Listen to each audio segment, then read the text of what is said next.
더불어민주당 가방이 소속 국회의원입니다. 오늘 저희가 국회에서 본회의에 탄핵 소추안이 보고가 있는데 느닷없이 김홍일 방통위원장이 오전 9시에 사퇴를 하고 도망을 갔습니다. 그러나 도망이 끝이 아니다라는 점을 명백히 말씀을 드리고 이후에 진행될 일들에 대해서 저희 더불어민주당의 입장을 밝히기 위해 이 자리에 섰습니다. 오늘 일구이연하는 김홍일 전 위원장 도망간다 끝이 아니다는 내용의 성명서를 낭독하도록 하겠습니다.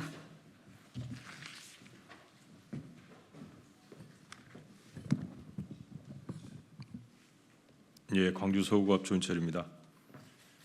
일구이연하는 김홍일 전 위원장 도망간다고 끝이 아니다. 이동관에 이어 김홍일 전 방통위원장도 결국 도망갔습니다. 김홍일 방통위원장은 지난 21일, 25일 과방위의 증인으로 출석해서 2인 체제 운영이 바람직하진 않지만 불법이 아니라 생각한다고 하더니 결국 백기투항한 것입니다.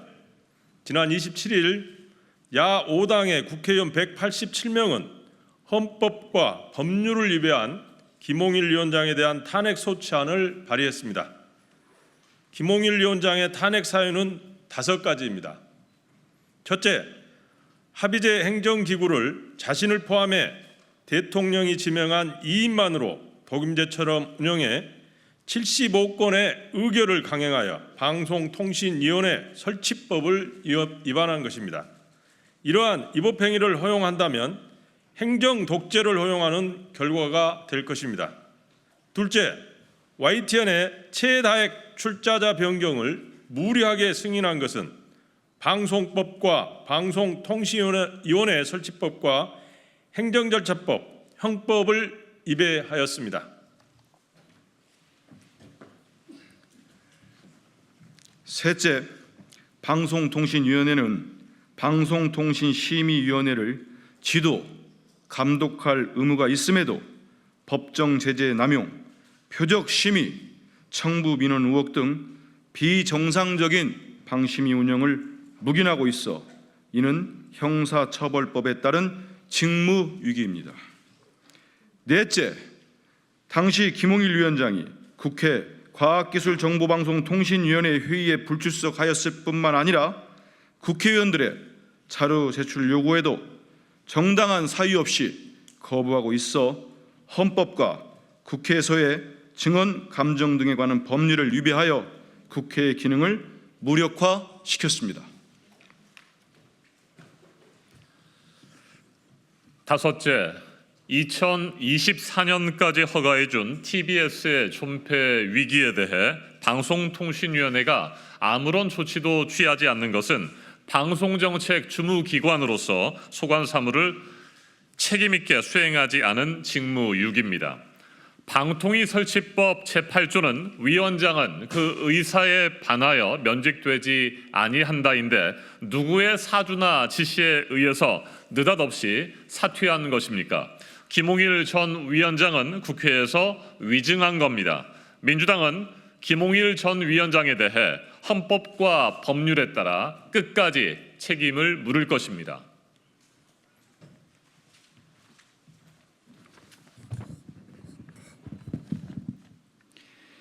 이미 도망칠 것 같아서 전 위원장의 행태를 대비해 지난 6월 28일 금요일 공수처에 고발했습니다. 탄핵 표결은 피했지만 이유 첫째, 국회법 130조, 131조에 따라 국정감사 및 조사에 관한 법률에 따른 조사의 방법 및 주의 의무 규정을 준용해 법사위에 조사를 받아야 할 것입니다. 둘째, 야 7당이 합의한 국정조사도 신속하게 추진하겠습니다. 또한 이상임 방통위 권한대행은 그 어떤 불법 행위를 해서는 안 될 것입니다. 이동관, 김홍일에 이어 세 번째 탄핵의 대상이 될 수 있음을 명심하기 바랍니다. 더불어민주당은 헌법 및 법률 위배 행위를 반복해 언론의 자유와 방송의 자유를 침해하고 있는 김홍일 위원장을 끝까지 심판할 것입니다. 감사합니다. 2024년 7월 2일 국회 과학기술정보방송통신위원회 더불어민주당 위원 1동 최민희, 김현, 김우영, 노종면, 박민규, 이정원, 이윤기, 정동영, 조인철, 한민수, 황정아. 네, 이어서 저희 정동영 의원님과 한준호 의원님의 말씀을 듣도록 하겠습니다. 나라가 망가지고 있습니다. 국정 운영을 이렇게 해서는 안 됩니다. 민주주의가 파손되고 있습니다. 민주주의 지수는 자유 언론 지수입니다. 국경 없는 기자회가 지난 5월 달에 발표한 걸 보면 62등입니다. 세계에서. 문제가 있는 자유 언론이 침해되고 있는 국가로 분류됐습니다. 부끄러운 일입니다. 곧 이명박 박근혜 정부 때 언론자유지수 70등으로 최저를 기록했던 것을 이번 사태로 아마 부끄러운 기록을 경신하게 될 것입니다. 공정과 상식을 내걸었던 집권 초기의 구호는 어디 갔습니까? 공정방송, 상식방송을 허용하십시오. 그것이 이 국민을 위해 이 정권이 할 수 있는 최소한의 도리라고 생각합니다. 이명박 정권, 박근혜 정권이 역사에 어떻게 기록됐습니까?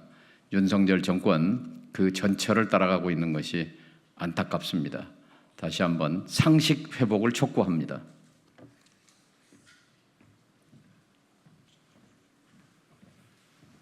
네, 민주당 언론개혁 TF 단장 한준호 의원입니다. 저는 2008년 이명박 정권이 장악의 대상으로 삼았던 MBC 언론 노동자 출신이기도 합니다. 그 당시 언론노조에서 집행부로 일하면서 지난 10년 이명박 정권과 박근혜 정권의 언론 장악에 맞서 싸운 장본인이기도 합니다.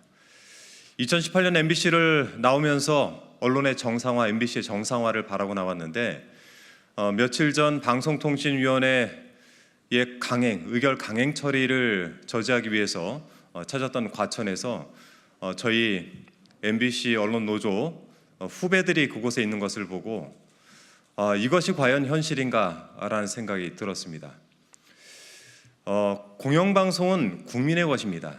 이 공영방송을 국민에게 돌려드리기 위해서 현재 지배 구조를 개선해야 되고 사장을 추천하는 제도, 이사의 선임 등이 국민의 힘에 의해서, 제가 얘기하는 국민의힘은 지금의 당이 아닙니다.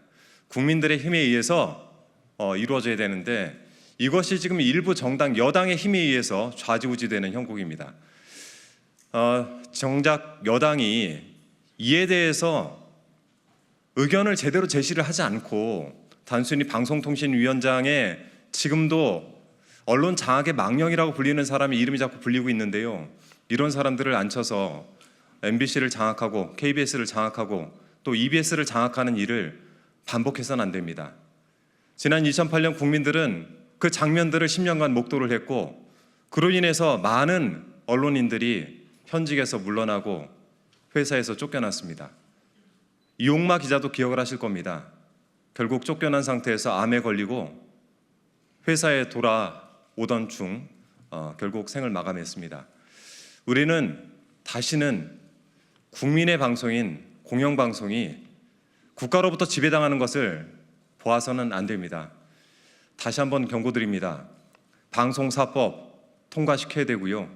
방송통신위원회는 5인 합의제 기구로 돌려놔야 됩니다. 국민 여러분의 많은 관심을 부탁드리겠습니다.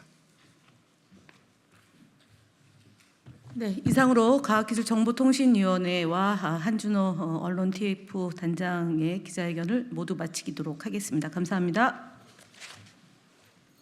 사실 김홍일 위원장이 출범하면서부터 2인 구성으로 75차례에 걸쳐서 심의 의결을 했는데 특히 저희가 문제를 삼는 YTN 최다 출처자 변경 승인은 굉장히 사회적 합의가 필요한 내용입니다. 그런데 졸속적으로 사실은 30일도 채 안 걸치고 위원장이 회의도 제대로 하지 않고 처리를 했기 때문에 그거는 탄핵의 사유가 있고 정치적으로 이용한 것은 오히려 김홍일 전 위원장과 용산의 윤석열 대통령이다라고 말씀을 드리겠습니다. 네. 여기 있습니다. 이제 김홍일 방통위원장이 오늘 사퇴를 했고 이제 후임 방통위원장이나 이제 방통위원 임명을 절차를 하게 될 텐데 민주당 내에서는 어떻게 지금 대응하실 예정인지. 후임 인사와 관련해서는 오늘 그 답변을 얘기하는 것은 적절치 않고요.